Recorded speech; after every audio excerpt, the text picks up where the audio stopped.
Sa haba na ho na akin nilalakbay dito, ako po'y lubos na nagpapasalamat. Dahil finally, nakakita ho ako ng isang bakal na inilagay. Yun ho. Imagine nyo ha? All throughout. Walang bakal, pero ito meron. Salamat ho ng marami sa gumawa nito, sa nag-inspect nito, at sa DPWH, maraming salamat po. At least, may isang bakal sa buong stretch na ito. Pero ang tanong, ito bang isang bakal na ito'y sapat? Kayo na ho ang sumagot. Grabe, nakapangilabot to.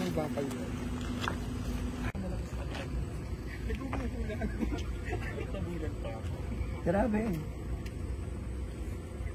Nakita nyo ba yun, yung tabing yun, no? Kung gaano kanipis? Sa lahat pa lang nakita ko, itong pinakamanipis.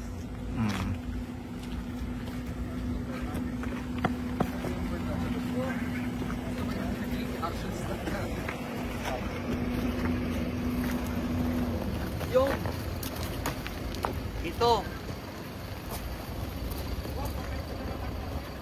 Siguro naman nga, pwede na itong maibentang panutsa sa Batangas.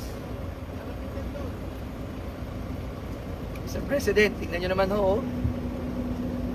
At ito po ay pumasa sa Quality Assurance Unit ng Department of Public Works and Highways. Pumasa sa mga inspeksyon. Sinertify ito 1 billion per 1 kilometer. So ito yung semento ng dike. So sobrang nipis. Wala na. Sobrang nipis. Parang nilahidan laang. Di ba?